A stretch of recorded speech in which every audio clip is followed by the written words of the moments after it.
Hey, it is snowing today in Stockholm, so I thought I would sit in front of the doorway and record this for you. I think it's going to be a pretty terrible idea in terms of lighting and production quality and value, but when have my videos been about that? I have a question for you, and you're welcome to pause and think about it if you want. Are those of us who live in the developed world becoming better versions of ourselves? How have our perspectives, behaviors, and values developed in that world? This, like most questions, isn't a one sided one, but I'll approach it from the side where I think we can improve the quality of our own lives and our shared lives in society. The results of the developed world aren't exactly what you might think they would be. People are the wealthiest they've ever been in a number of ways. We have access to the best health care that we've ever had, the most entertainment, luxury, safety, comfort. We can be across the planet in a day and across continents in a few hours while being served coffee 10,000 feet in the air, often with a TV screen in front of us. We can see and talk to anyone, anywhere on the planet in an instant, keeping us connected with loved ones permanently. Our bodies exist in permanently conditioned spaces for their optimal operation all year round, no matter what's happening outdoors. And if we need to go somewhere, our cars keep the same promise. Grocery stores are filled with every type of food year round in just about any town. We have on demand access to any movie, TV show, or record album ever made, while endless new ones are released. And we can get all this from our pocket with phones so powerful and so connected to the greatest trove of information and experiences ever assembled that there are almost no topics that cross our mind that we can't get at least some more perspective on, if not an answer to, within a short session in front of that mobile screen. Should I go on about the number of miracle procedures we're able to work medically compared to 100, 50, or even 20 years ago? The list of features in our lives is so long and so established as to be almost meaningless to listen to. But it's worth taking the time to recognize how fundamentally easy our lives are today, which I would say is part of what leads to our problems, but we'll expand on that in another video. So, how do people act in this paradise of met needs and wants? Well, you probably know where I'm going with this. Just listen to people and you'll get a good idea of how they feel about their lives. Our complaints, bitter attitudes, and lack of understanding are often very close to the surface. The moment anything goes wrong, whatever it may be, our buffer between serenity and aggression is painfully small, and the faults are almost always someone else's. There are so many reasons for this, but the result is the same: stress, unhappiness, failure to connect between human beings or our environment, a loss of perspective. Even though we have access to some truly positive, life changing, enhancing, or saving things, we're flooded with a bunch of junk that we don't understand and that isn't any of those positive things. And our life in the developed world constantly gives us reasons to think that things don't meet our expectations because our demands for comfort are so high and the line between comfort and discomfort is so razor thin. That is unfortunate. The less developed are less confused about the core meaning of life, which is to survive and reproduce, something we do comparatively easily in the developed world, but reinterpret in much more complex ways. The less developed world continues to be aware how important family and local relationships are in that struggle, and despite the reality of much objectively more difficult challenges, maintain a truer and closer focus on what is profit, comfort, and joy. This, despite the developed world's life being objectively better by any number of metrics, is not because the undeveloped world is better that they maintain healthier perspectives, but because they aren't filling their lives with what's worse, and they aren't so far away from our true programming for survival to lose those perspectives. Because they don't always get the possibility to have, they're reminded of what not having is like. Now, is what I just said about less developed countries actually true? I can't tell you that with much certainty. But it's pretty easy to imagine it being true, and that's all the perspective you really need. And you can, in fact, test it in your own life to some degree through a game of limits, which I have or will talk about in another video. People nowhere like wasting their time or energy because those are the primary currencies of our lives. But when we get extremely upset over relatively small things that affect us, just to protect the time and energy we have to do meaningless things with almost no value, we need to step back and look at the big picture of what we're actually doing. We'll book incredibly short vacations a continent or more away and then get frustrated over a couple-hour flight delay, which can have annoying implications, I get it, but so easily lose the perspective of how grateful we should be that we can get to those places with basically zero effort.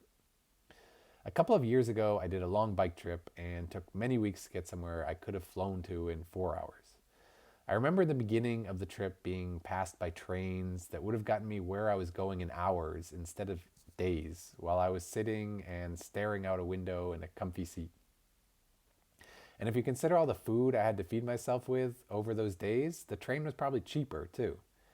Now, on the other hand, I had life lasting experiences by doing that work myself. But the point is this: I've never looked at transportation the same since that moment. My perspective completely shifted. People get so upset at other people for stuff that isn't their fault just because they see themselves in a position of power as a paying customer. And at the same time, businesses don't actually understand their customers' problems and sell them things that make their lives more difficult, not less. To me, that's not what business is about. We use the features of the developed world to make our own lives work while making the entire planet more difficult to survive on for more people, including our children and our future selves. Our perspectives and thus attitudes become totally out of whack, and what we really need is a reset. You more than likely need a reset. I know I need a reset when I'm plugged into the flow of society for too long. Those things that are frustrating you, what are they? Make the choice to let them go for a while. Whether it's reactions you're having towards others, towards yourself, or quite possibly physical things that are grabbing your attention, you don't need to make your life worse most of the time in order to make it a little better sometimes. I had an experience a few months ago where I dropped my phone while I was out on a walk, and then someone picked it up, took it several miles away, and I never saw it again. But I already had the suspicion that my phone wasn't necessarily a net positive part of my life. I challenged myself to replace what it was giving me in different ways. The first few days it felt like I was reaching for a lost friend who had left me. But after just a few days, that was gone, and after a few weeks I realized I didn't think I wanted to replace it at all. Now it's been several months, and I do recently have a mobile phone again, but it's a very old one I borrowed from a friend, and I barely remember it exists, let alone use it. Basically, since the day I got a mobile phone, I've been frustrated typing on that little touchscreen keyboard, since I had the relative pleasure of growing up with AOL Instant Messenger behind a proper keyboard and computer. Now, when I write to friends, I do it from my laptop with a proper keyboard, and not only do I keep my obsession with checking for messages under better wraps, but I remove this constant negative experience of writing messages on a device that gave me a negative experience. And that's just one of the ways that little device had me hooked on comparatively junk experiences. When we let go of these frustrations, whatever form they come in, the pieces that are really valuable will come back to you, and you can either accept the parts that come with it and aren't so great, but with a new perspective, or you can change your interaction with it to minimize the bad parts and get more of the good. And when I talk about the good stuff, it's less about only good vibes and more about getting more of the good values, because that's the stuff that really pays off exponentially in the end. I have to keep the perspective that even the frustrating conversations I have with my mom are ones that one day I would give all my worldly wealth to have again. That's perspective on meaning and value on another level that you can't shake when you keep it in mind. Listen to yourself, and if you're complaining, ask why. Listen to others, and if they're complaining, ask yourself if you would do the same. Try to recognize what is actually a real problem that threatens your survival, and most of them will dissolve away. The developed world is a place of constant miracles to someone just a relative few years ago, but the expectations of our perspectives keep us from recognizing it. Our addiction to comfort and intolerance to discomfort makes us a fragile society of fragile individuals. And our assignment of value to junk through what we spend our money on adds problems to our current and future lives. When we see the problem, we can fix it. At least when you stay open-minded to your ability to fix it. And when we listen honestly to ourselves, we can find the problems. And if we aren't able to listen honestly to ourselves, then we can pay attention to how we see others and simply assume the things that upset us about them and that we judge them for are actually things that are connected to what we do or have done that upset us about ourselves. We can examine ourselves by examining how we see the world outside of ourselves. Life is all in your perspective. It's what you have your eyes open to, and also what that might mean your eyes are closed to. It's a long process, but we're all in it together and we can help each other get there.